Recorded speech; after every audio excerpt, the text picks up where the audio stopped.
We brought in Bob Moser. He is the CEO of Laird Norton Wealth Management. So good of you to join us this morning and kind of help break down what really feels confusing for a lot of people. Good morning. Good morning, Casey. How are you? We're good, thank you. What was your first reaction when you heard this? This is not new news. Right. This has actually been around for 20 or 30 years. It's just kind of come to a crisis now. So what happens and what happened? Why did companies eliminate the pension and we became to rely on the 401k, and now we're left going, is that enough for us? Yes, well, so what happened, unfortunately, is companies switched the risk, transferred the risk for planning for your retirement from them to their employees. And it really was a cost saving for the companies primarily at the time. So what should people do now? I mean, you get this news, you can't just dump out your 401k. People have spent years. Oh, no. 401ks are actually a great retirement planning tool. They're not probably as good as the old pension plans were, but interestingly enough, only about 13% of the population today is covered by a pension plan. So most people have access to a 401k, and that really is the best route to go. What do we need to do to supplement that? I guess when should we maximize our contributions, and then what should we be doing in addition to the 401k? Sure. So the real question is more of timing than the amount. The rule is start saving as early as possible. If you think about it, if you're in your 20s, you're probably got 40 or 50 years to save for your retirement. So even if you start small, it's important to start early. The rule of thumb is you need at least 8 times your current salary to retire.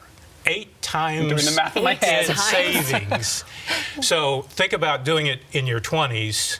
If you're doing it in your 50s and 60s, it's much, much harder. When is it okay to take money out of your 401k? So my quick answer is only when you retire. Right. And there's a couple reasons. First is the money going into a 401k is put in before taxes. So you don't pay any money on that, any taxes on that money going to the 401k, which is a great benefit.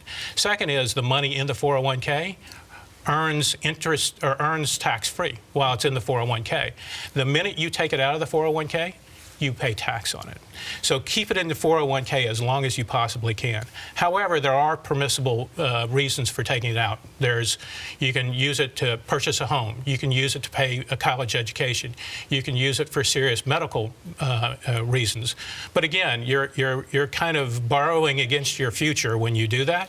So if you do that, have a plan to actually pay it back and put it back into your 401k. So we talked about if you're in your 20s, you want to be following your advice. What if I am in my 40s or 50s and maybe my retirement planning hasn't been that good up till now? So here's a really quick secret. Most employers in the Seattle area do offer 401ks. In this employment environment, it's a perk. You really have to offer your employees a 401k. Many have a matching program. So for every dollar you put in, they match $1 or match it to 50 cents. And if you think about that, what you should do if you're in your 40s or 50s, try to maximize the contribution at least to that employer match, because you're doubling your money. For every dollar you put in, they put in $1. So you really save twice as fast. Is there any concern at all that this could change over the years? We saw Social Security change. People got to retirement age and they thought, oh, what am I going to do? Do you foresee that as a possibility for 401ks? Yes, I do. Probably the thing that will happen, a couple things have already happened, but we're now obviously working longer. So I think the rules around savings and how 401ks are taxed might change in the future. But there's actually some good news here. The savings rates are actually up in the United States. More individuals are saving. I think part of that is because just a year or two ago, they implemented something called a automatic sign up. So when you get a new job, instead of being voluntary, your employer automatically signs you up for a 401k. And what they found is people who are on this automatic sign up program save more.